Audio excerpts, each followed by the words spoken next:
Welcome to lesson 2.5 about creating and solving compound inequalities.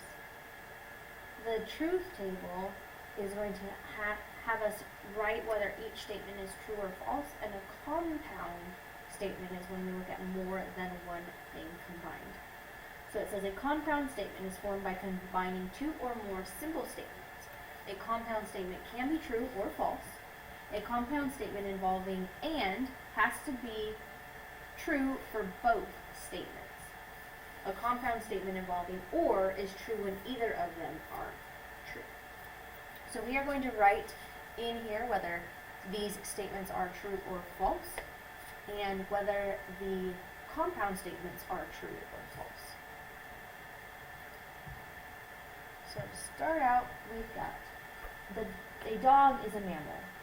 That is true. Red is a color. True. So P and Q, are they true or false? It is true because both P and Q are true. A dog is a mammal. Well, that's true. Red is not a color. That is false. So P and Q also has to be false because one of them is false. Both of them have to be true in order for it to be considered a true statement. A dog is a fish. False. Red is a color. True. But the P and Q is false because they are not both true. And then a dog is a fish. Red is not a color. Both are false.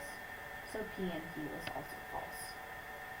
Then it says P and Q is true when both are true. Then we are going to complete the table for the next set of statements. 1 is an odd number. True. 2 is an even number. True. So either P or Q has to be true for this to be true. 1 is an odd number. 2 is an odd number. But one of them is true, so it is true. Because P or Q is true, yes. P is true, so it is true. 1 is an even number. False. 2 is an even number. True. Is P or Q true? Yes. 1 is an even number. 2 is an odd number. So it is false. P or Q is true when at least one of them is true. We have two simple statements, P and Q, for which P and Q is false, and P or Q is true. So the and, we need them both, since it's false, we need one of them to be false, for it to be false. And over here we need one of them to be true for it to be true in the or scenario. So we need one statement that's true and one statement that's false.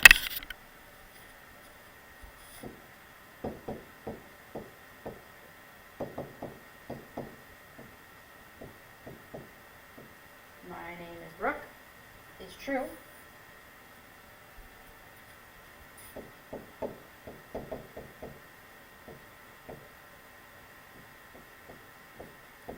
I like broccoli.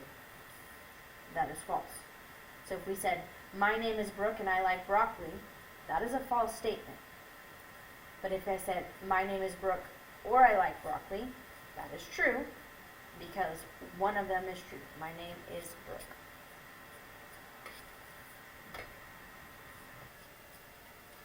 Solving compound inequalities involving and. So combining two or more simple inequalities forms what's called a compound inequality. The graph of a compound inequality involving and is the intersection or the overlapping piece of the simple inequality graphs. So you can see in the words it says all real numbers greater than 2, so it's pointing to the right for the numbers bigger than 2, and less than 6. So less than 6 would go this way. The overlapped section is where we would draw our graph, like you can see there. And they write it in this compound way where x is between 2 and 6. Now these are not filled in circles because they do not have the equal sign underneath. In the next one it says all real numbers greater than or equal to 2, so that dot gets filled in, and less than or equal to 6, so that one also gets filled in, and we draw the line where they would overlap.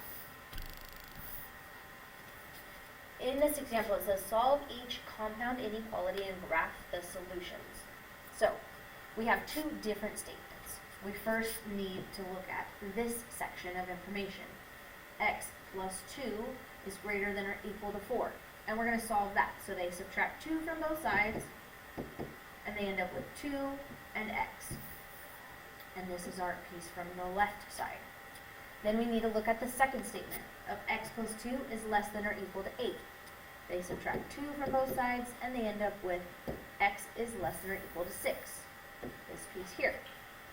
So then they've graphed greater than or equal to 2, equal to fills in, greater than to the right, x is less than or equal to 6, so we fill it in on 6 and draw it to the left for the points less than. We see that this section is where they overlap, so this is the graph of the original compound inequality. So you have to solve this as if it's two separate inequalities and then kind of combine them at the end.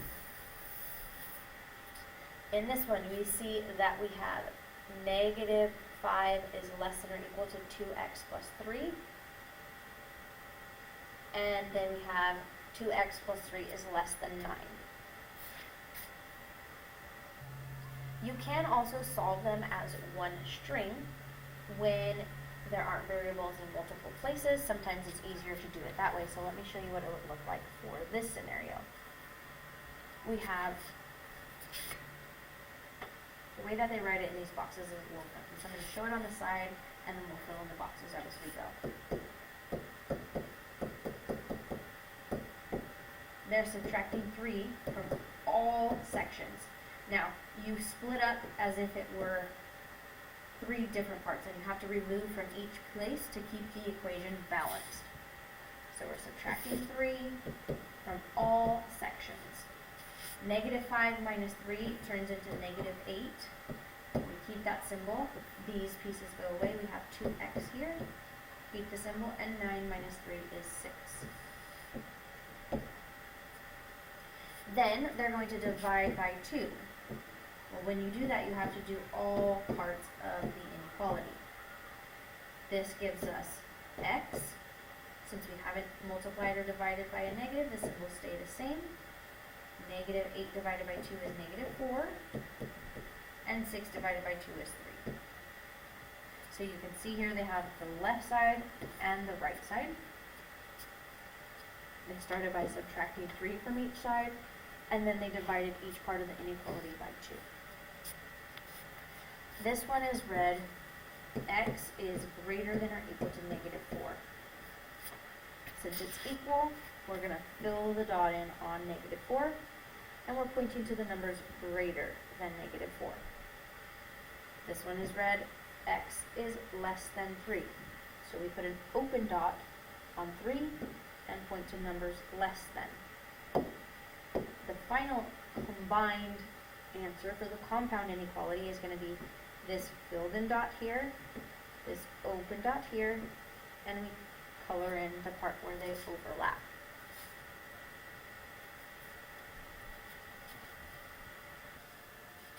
It says, explain why 2 is less than or equal to x less than or equal to 6 can be considered the short method for writing the and compound inequality. X is greater than or equal to 2, and x is less than or equal to 6. It's just written in a condensed format to make it faster to write. It's more efficient, but it's not wrong to say the other way. It's just not typically used. Now it says your turn.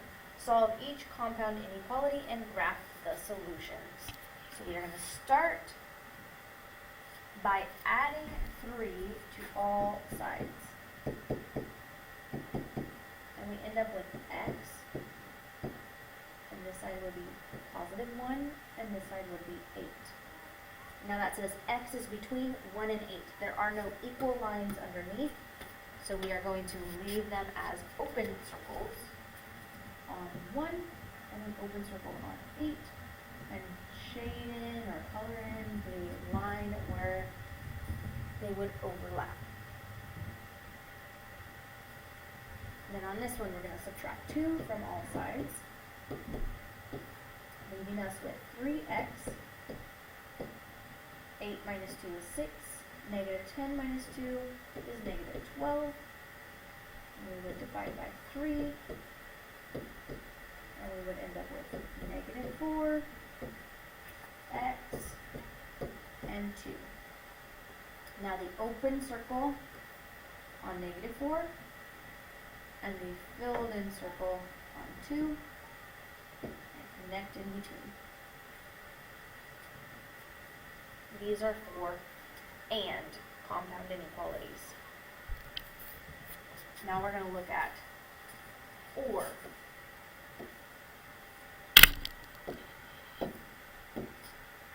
It says the graph of the compound inequality involving or is the union or the combined region of two simple inequalities.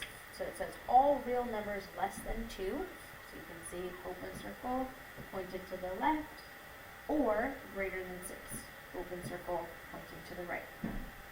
All real numbers less than or equal to 2, filled in to the left, or greater than or equal to 6, filled in to the right. These are not going to be connected. In the or scenario, the simplest way to write it is with the word or in the middle. That is another way to indicate the difference between and inequalities and or inequalities. You'll see the representation for this used in the and situation where you get to shade in the middle, but you're always going to see that word or in this notation, and they will not overlap. In the or scenario, it's really just solving two separate inequalities and then combining the graph at the end. So we have, in the first example, part A, we see that they add 4 to both sides, giving them x is greater than 5. And then in the second situation, they add 4 to both sides and they end up with x is less than 1. So they've graphed the greater than 5, the less than 1, and then combined them to get that one graph here. In this one, we're going to divide by 2 on both sides, and that leaves us with x is less than or equal to 3. So we are going to fill in the dot on 3. And we're going to point to numbers less than 3. Oh, I said, let's say 2. Then on the second one, we're going to divide by 3. And we get x is greater than 4. So we're going to fill in, leave it open because there's no equal to, and fill it to the right. Not negative 4. Positive 4. So then our compound inequality would look like this.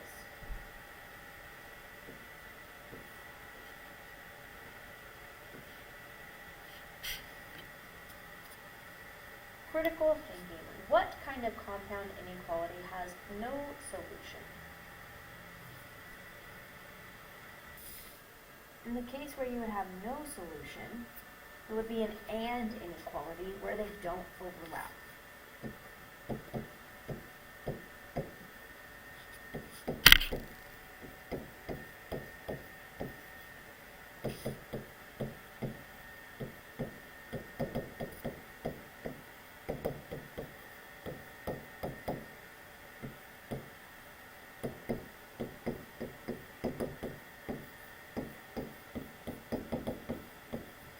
Example would be like if x has to be less than negative 2 and it's supposed to be greater than 5.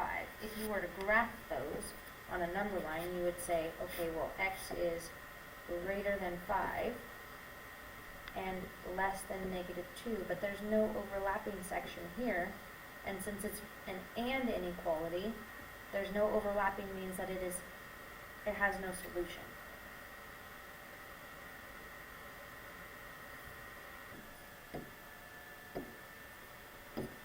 Alright, solve each compound inequality and graph the solutions. You add 5 to both sides here, and 5 to both sides there. This will give us x is greater than or equal to 3. And this side will give us x is less than or equal to -1.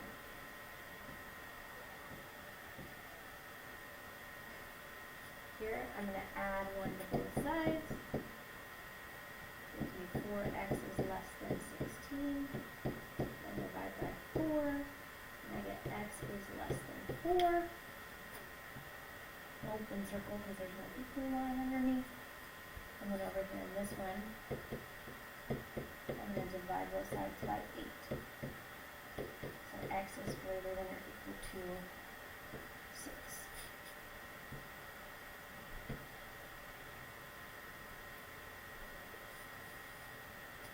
Alright, creating compound inequalities from graphs. How would we write it if we were given the graph first? Write the compound inequality shown by each graph. In this case, since there's no overlap, it's going to be an OR scenario. The shaded portion of the graph is not between two values, so the compound inequality involves OR. On the left, the graph shows an arrow pointing to the left from -1, so we're going to use that less than or equal to symbol. And on the right, it is a solid circle pointing to the right, so we need the greater than or equal to symbol. In this section, on part B, we are using the shaded region in between. So this is an AND inequality. You can see it says right here, involves AND. The graph is shaded between the values of 0 and 6. The graph is shaded to the right and left. I'm going to say to the right of 0 and is solid. So the inequality symbol we use is greater than or equal. And the inequality would say x is greater than or equal to 0. And the graph is shaded to the left of 6 and open, so the inequality symbol would be less than. So x is less than 6. Now the compound inequality, we write it in a way where the x is in the middle. And we usually put the big number on the right and the small number on the left. You can see here that the open mouth section is pointed towards the x, so we make it match. It says, what is the short method to write the compound inequality for that? We just did it. You can rewrite it if you'd like.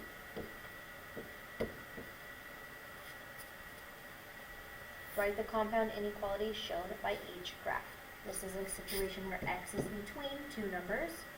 It's between -3 and -8. They are both open, so they do not get lines under them. X is less than -3 and bigger than -8. So the mouth is facing towards the x. In number 10, this is an OR because they are not overlapping. X is less than -4, or x is greater than or equal to 2. It's filled in and it's pointing to the right. Or express acceptable levels with compound inequalities. You can express quality control levels in real-world problems using compound inequalities. Write a compound inequality to represent the indicated quality control level and graph the solutions. So this is relating to science. It says the recommended pH level for swimming pool water is between 7.2 and 7.6. Let P be the pH level of swimming pool water. 7.2 is less than or equal to the pH level, which is less than or equal to 7.6. So it's between those two values. Then they've written the compound inequality And it says graph the solution. So that equal means they get filled in, and it's between 7.2 and 7.6.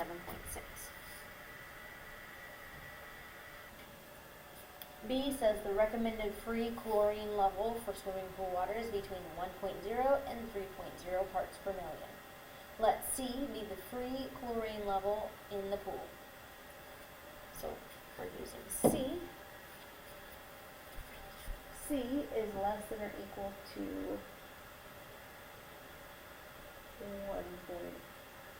3.0, and 1.0 is less than or equal to C.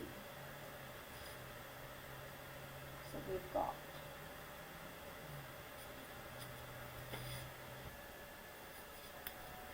C is in the middle of 1.0 and 3.0.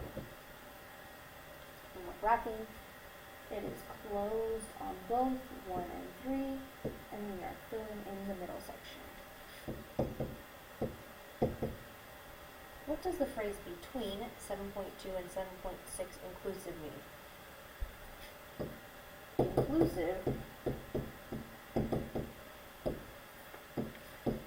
means that 7.2 and 7.6 are included, meaning that they get filled in. You get to include those values.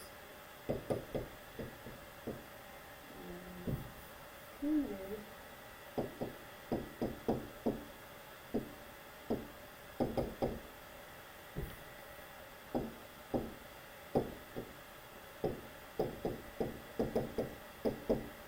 Means instead of the greater than or less than, we get the filled in greater than or equal to symbol. 12.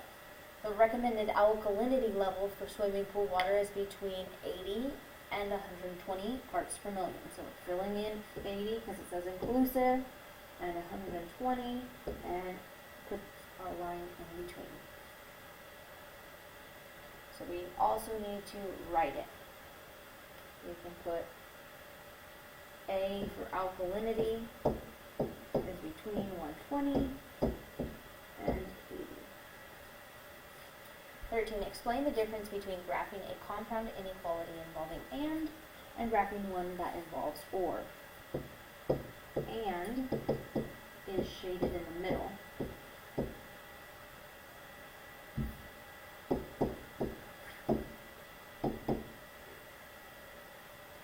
Or is shaded on both ends.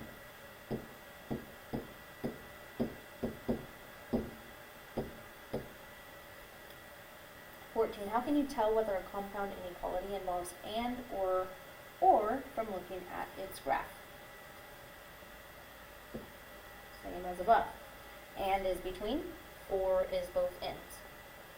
Then 15, explain how to find the solutions of a compound inequality. We're going to solve them as if they're regular inequalities, breaking them up into different pieces, and then connecting them at the end. If you'd like to complete the homework practice on the paper, you may do so. I believe there's also a Delta Math resource for practicing compound inequalities and solving those as well.